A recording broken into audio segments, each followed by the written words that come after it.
Incredible Hulk के last episode के अंदर हमने देखा था कि यहाँ पे बेसिकली एबोमिनेशन और ज़ॉम दोनों मिलकर पूरा का पूरा प्लान बनाते हैं जिसमें उनको मार्लो की डेथ का इस्तेमाल करके यूनिवर्स के ऊपर काबू करना है। लेकिन इनक्रेडिबल हल्क यहाँ पे अपने सारे के सारे दोस्तों के साथ मार्लो के पास पहुँचता है, जहाँ पे वो अपनी ही पावर्स का इस्तेमाल करके कुछ मरे हुए लोगों को जिंदा कर देती है, जिसमें डॉग सैमसंग, ग्लेन टेबलॉर्ड, इसके अलावा हीरोइन द ओल्ड स्ट्रॉन्ग और यहाँ तक कि हल्क की पुरानी वाइफ यानी कि जेरेला भी अब रिजरेक्ट हो चुकी है। लेकिन इस सबसे बढ़ के हम देखते हैं कि एबोमिनेशन भी इस पूरी की पूरी चीज़ को समझ जाता है और वो यहाँ पे ब्रूस बैनर की मदर और उससे बढ़कर उसके फादर को रिजरेक्ट कर देता है, जो कि ज़बरदस्त तरीके का एक मॉन्स्टर बन चुका और हल्क के ऊपर अटैक कर रहा है। अब आगे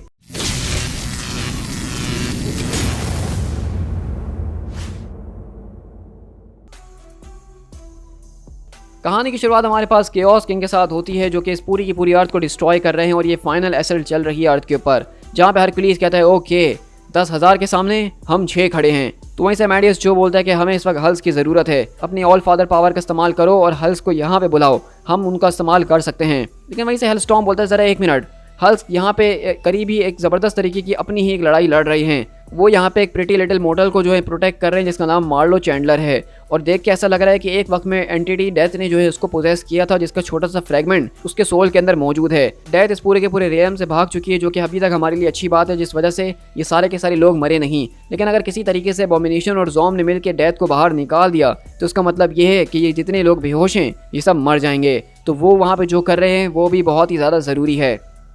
तो वहीं से हरकुलिस बोलता है तो फिर तो मुझे मार्लो को फ़ौरन से अपने पास बुला लेना चाहिए। तो वहीं से हेलस्टॉर्म बोलता है कि तुमने बिल्कुल ठीक कहा, और हम पहले ही इस खतरनाक तरीके की बैटल फील्ड के अंदर जहाँ फंसे हुए हैं उसको भी यहाँ पे बुला के आप उसको भी प्रोटेक्ट करेंगे। तो हरकुलिस बोलता है इसका मतलब ये है कि अब सारी की सारी उम्मीदें वो हल्क के साथ जुड़ी हुई हैं। तो हेलस्टॉर्म बोलता है कि हल्क उसको अकेला छोड़ दो, वो इस चीज़ को संभाल लेगा।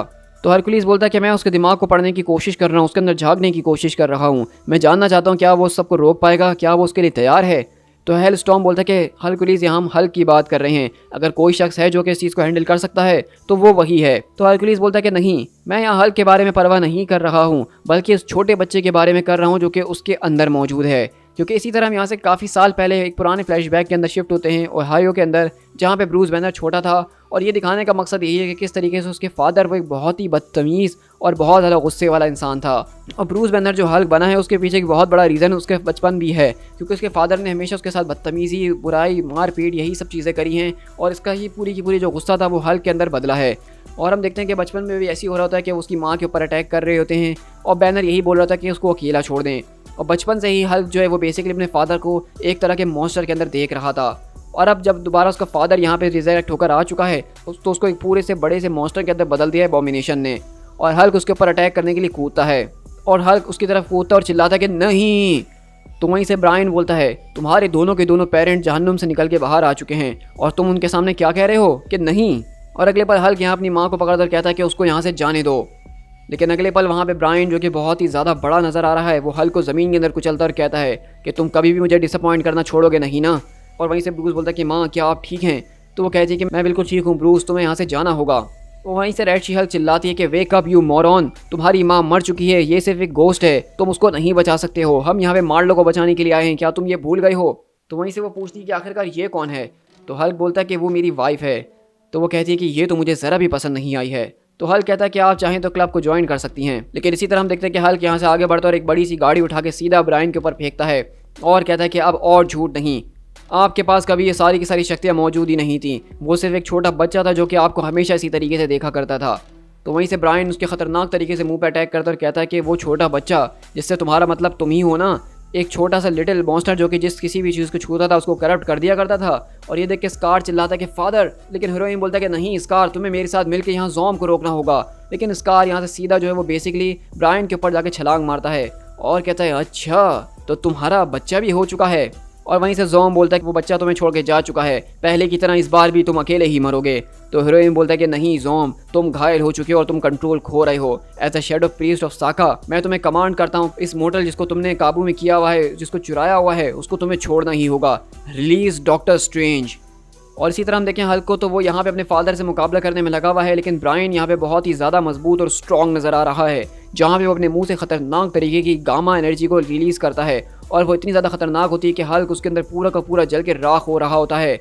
और वो कहते हैं एबरेशन, म्यूटेट्स, मॉन्स्टर्स सब यहाँ से दूर हट जाओ, मैं अपने बेटे को जान से मारने के लिए आया हूँ। लेकिन हल्क उस पूरी की पूरी आग के अंदर से उठता और कहता है कि नहीं, अब और नहीं। लेकिन हम हल्क की तरफ अगर देखें तो उसके सारे के सारे बाल, उसकी सारी की सारी स्किन जल के राख हो चुकी है और वो बहुत ही खतरनाक हमें यहाँ पे नज़र आ रहा है। और वहीं से हम देखते हैं कि ब्रायन बोलता है कि लिटिल स्टूपिड, तुम्हें अभी तक ये बात समझ में नहीं आई है ना, जो तुम मुझसे जितनी ज़्यादा नफरत करोगे मैं उतना ही ज़्यादा स्ट्रॉन्गर पे स्ट्रॉन्गर होते जाऊँगा। और इसी तरह हम देखते हैं कि ब्रायन यहाँ पे और ज़्यादा स्ट्रॉन्गर होकर सीधा हल्क के पेट के अंदर अपने पूरे के पूरे हाथ को घुसा देता है। तो जिस तरह हल्क जितना ज़्यादा गुस्सा होता है उतना ज़्यादा स्ट्रॉन्गर होता है, इसी तरह ब्रायन से हल्क जितनी ज़्यादा नफरत करेगा वो उतना ही ज़्यादा स्ट्रॉन्गर होते जाएगा। और इसी तरह हम देखते हैं कि पूरी की पूरी बैटल का रुख पलटते हुए हमें नजर आ रहा होता है, जहां हल्क की बहुत ज़्यादा बुरी हालत हो चुकी है और उसकी माँ वहां पे उसको बचाने के लिए आती हैं। स्कार बहुत बुरी हालत में उठने की कोशिश कर रहा होता है और शी हल्क भी उठती है। और वहीं से हीरोइन की तरफ देखें तो उसकी भी बहुत बुरी हालत हो चुकी है और कॉर्क उसको संभाल रहा है। लेकिन अगले पल हीरोइन अपनी आखिरी सांसें ले रहा होता है और कहता है कि ओ प्रॉफिट, मेरी पुकार को सुनने की कोशिश कीजिए। और वहीं पर अगले पल हमें एक फिगर आते हुए नजर आता है जो कहता है प्रॉफिट, हाँ मेरे ख्याल से एक प्रिंसेस ये काम ज़रूर कर देगी। और अगले पल वहाँ पे ब्रूस बैनर की माँ पूछती है कि अब ये कौन है, तो वो कहती है कि मैं जेरिला ऑफ काई हूँ और मैं आपके बेटे की बीवी हूँ और उसकी रानी भी। तो वहीं से वो बोलती है कि तुम्हारी एक और बीवी है। चलो प्रिंसेस, अब मुझे ये बताओ कि आखिरकार तुम उस चीज़ के खिलाफ क्या कर सकती हो, क्योंकि हम देखते हैं कि वहाँ पे वो ब्रायन जो है वो बिल्कुल पागल हो चुका है, वो किसी के काबू में नहीं आ रहा, चाहे रेड शी हल्क हो, स्कार हो, हल्क हो, उन सबसे ज़्यादा ताकतवर हमें नज़र आ रहा है। और अगले पल जेरिला हल्क से बोलती है कि तुमने कहा था कि जो लोग मर चुके हैं वो उन लोगों से पावर्स को गेन करते हैं जो जी रहे हैं, लेकिन वो सिर्फ पावर्स को नहीं बल्कि उनके डर के ऊपर भी सस्टेन करते हैं। और अगले पल हम देखते हैं कि जेरिला यहाँ पे अपनी बड़ी सी तलवार को लेके सीधा ब्रायन की खोपड़ी के आर पार कर देती है और वहाँ पे जोर से चीखता है और कहती है कि ब्रूस, क्या तुमने देखा कि मैं तुमसे कितना प्यार करती हूँ। और अगले पल ब्रूस अपनी माँ के साथ बैठा हुआ होता है और उसकी माँ कहती है ओके, मुझे तुम्हारी ये वाली बीवी पसंद आ गई है। लेकिन वहीं से रेड शी हल्क बोलती है कि ज़रा एक मिनट रुक जाओ, ये सब अभी ख़त्म नहीं हुआ है, क्योंकि ब्रायन यहाँ पे अभी और भी ज़्यादा बड़ा होते जा रहा है, उसकी आंखें और चमक रही हैं और गामा एनर्जी वो तो इतनी ज़्यादा हो चुकी है कि ऐसा लग रहा है कि वो कभी भी फट जाएगा।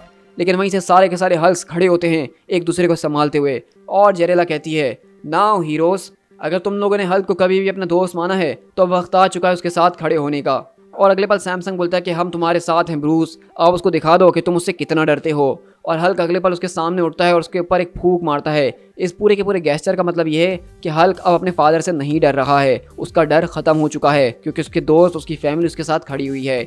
और ये देख के हम देखते हैं कि ब्रायन जोर जोर से चिल्लाना शुरू करता है और फौरन से अपनी ह्यूमन वाली फॉर्म के अंदर आ जाता है, क्योंकि बेसिकली उसको ताकत ही इस वजह से मिल रही थी क्योंकि बैनर उससे नफरत करता, उससे डरता था। लेकिन अब जब बैनर ने ये दिखा दिया कि वो उससे नहीं डरता तो उसका हल्क बनने का कोई फ़ायदा ही नहीं रहा, वो बन ही नहीं पा रहा। और वो कहता है कि यू लिटिल डर्टी मॉन्स्टर। और अगले पल उस पूरी की पूरी एक्सप्लोजन के साथ वो इंसिंटीग्रेट होकर यहाँ से गायब हो जाता है। लेकिन इसी तरह यहाँ पे ज़ॉम और ब्लॉन्स्की भी यहाँ पे आते हैं और कहते हैं कि ब्लॉन्स्की फ़ौरन से बंकर की तरफ जाओ, उस वुमेन को हासिल करो, मैंने हल्क को संभाल लिया है। और ब्लॉन्स्की कहता है शट अप डीमन, मैं ऑलरेडी वहाँ पे पहुँच चुका हूँ। लेकिन रिक जोन्स आके अटैक करता है और कहता है कि मेरी बीवी से अपने हाथों को दूर रखो। लेकिन ज़ॉम आता है उसको पकड़ते हुए और कहता है कि मार लो, हमें डेथ दे दो। तो मार लो कहती है कि नहीं, तुम चाहो तो मेरे साथ ज़बरदस्ती नहीं कर सकते हो, तुम ये चीज़ें ज़बरदस्ती नहीं ले सकते हो। लेकिन अगले पल ज़ॉम के अंदर से स्टीवन स्ट्रेंज निकलते और कहते हैं कि नहीं मार लो, तुम उसको जीतने नहीं दे सकती हो। लेकिन अगले पल मार्लो बोलती है कि मुझे माफ़ कर देना, क्योंकि वहीं से हम देखते हैं कि मार्लो अचानक जो है वो मिस्ट्रेस डेथ की तरह नज़र आना शुरू हो चुकी है और उसकी आंखें चमक रही हैं। और एबॉमिनेशन बोलता है कि फाइनली अब इसकी शुरुआत हो चुकी है। तो रिक जोन्स बोलता है कि मार्लो नहीं, तुम्हें इससे मुकाबला करना ही होगा। तो वहीं से मार्लो बोलती है कि तुमने ठीक कहा रिक कि मुझे उससे मुकाबला करना होगा या फिर मैं उसको इस्तेमाल कर सकती हूँ, कम ऑन डर्ट बैग। और अगले पल हम देखते हैं कि मार्लो यहाँ पे अपनी उन सारी की सारी डेथ वाली पावर्स को यहाँ पे ज़ॉम और एबॉमिनेशन के ऊपर इस्तेमाल करती है उनको छूते हुए। और जैसे ही वो उनको छूती है तो उनकी पूरे के पूरे नामो निशान, उनका वजूद जो है वो ख़त्म होकर डिसइंटीग्रेट हो जाता है। और स्ट्रेंज बोलते हैं कि मुझे माफ़ कर देना बच्चे, अगर मैं ज़ॉम को पहले रोक पाता तो तुम्हें इस पूरे के पूरे हॉरर को चैनल करने की ज़रूरत नहीं पड़ती। तो मार्लो कहती है इट्स ऑल राइट, और वैसे भी इसके अंदर मुझे काफ़ी ज़्यादा मज़ा आया। तो स्ट्रेंज बोलते हैं कि वेल अगर ऐसी बात है तो तुमने बहुत बढ़िया काम करा। तो वहीं से हीरोइन भी आता है स्ट्रेंज के पास और कहता है कि तुमने भी बहुत बढ़िया काम करा, तुमने उस डीमन के स्पेल को छोटा कर दिया और मुझे मरने से बचाया। तो डॉक्टर स्ट्रेंज बोलते हैं कि हाँ वो सब मैं इसलिए कर पाया क्योंकि तुमने मेरे लिए एक दरवाज़ा जो खोला था। और अगले पल हल्क आता और कहता है कि स्ट्रेंज ऑल ऑफ यू, तुम सबका बहुत बहुत शुक्रिया। लेकिन इसी तरह हम देखते हैं कि यहाँ पे मार्लो और बाकी सारे के सारे लोग जिनको यहाँ पे मार्लो ने रिजरेक्ट करा था, अचानक वो यहाँ से गायब होना शुरू हो चुके होते हैं और वो यहाँ अपनी आखिरी मोमेंट में अपने अपने पार्टनर से अपनी दिल की बात को कह रहे होते हैं। लेकिन अगले ही पल हम देखते हैं कि यहाँ पे जब वो सारे के सारे लोग गायब होते हैं तो उसके सामने हरकुलिस, अमेडियस जो और हेलस्टॉर्म पहुँचते हैं। और हरकुलिस बोलता है तुम लोगों को यहाँ पे समन किया गया है by the power of Hercules मेरे दोस्तों, और मुझे माफ़ कर देना। मैं जानता हूँ कि तुम लोग के ऊपर बहुत कुछ गुजर चुका है, बहुत कुछ बीत चुका है, तुम्हारी हड्डियाँ टूट चुकी हैं और तुम्हें सांस लेने में भी मुश्किल हो रही है, तुम्हारी बॉडी टूट चुकी है और तुम्हारे दिल टूट रहे हैं और तुम लोगों के बीच के बॉन्ड जो हैं वो भी शैटर होते हुए नजर आ रहे हैं। और अब इससे ज़्यादा बदतरीन चीज़ हो भी क्या सकती है। तुम लोग यही सोच रहे होगे ना कि अब हमें किसके लिए तैयार होना है। लेकिन अगले पल हल्क यहाँ पे अपनी पूरी की पूरी फैमिली को तैयार करता है और बोलता है, मुझे तुम बस ये बताओ कि अब मुझे स्मैश किसको करना है। दी एंड। सो गाइज यहाँ पे हमारे पास इनक्रेडिबल हल्क के जो 3 इश्यूज थे टाइन के, उनका कंप्लीट एंड यहाँ पे होता है। और आई एम श्योर कि आपने इस स्टोरी को बहुत ही ज़्यादा एंजॉय किया होगा। टाइन्स के अंदर अगर देखा जाए तो यही सबसे ज़्यादा मेरी फेवरेट स्टोरी थी और इसलिए मैंने आपको उसके साथ शेयर भी करा, क्योंकि ये एक पूरी की पूरी टाइन होने के साथ साथ हल्क की स्टोरी को भी एक्सप्लोर कर रही थी एक अच्छे अलग लेवल के अंदर। और अब हमने देखा कि किस तरीके से इसके एंड में हल्क जो है वो बेसिकली हरक्यूलिस के साथ मिल चुका है और अब ये सारे के सारे लोग मिलके एक फाइनल बैटल लड़ेंगे केओस किंग के साथ। और केओस किंग हम जानते हैं कितना ज़्यादा पावरफुल हो चुका है और हरक्यूलिस को अपनी नई पावर्स भी मिल चुकी हैं। तो ये पूरे के पूरे एपिक सागा का कंक्लूजन हमारे नेक्स्ट एपिसोड के अंदर होगा, जहाँ पर हम इस पूरे के पूरे मेगा इवेंट को एंड करेंगे। तो इस वीडियो को लाइक करना और कमेंट करना ना भूलिएगा बिल्कुल भी। और इसी के साथ हम केओस वॉर के फिनाले के अंदर मिलते हैं, जहाँ पे हम इस पूरी की पूरी स्टोरी को कंक्लूड करेंगे ही। To be continued.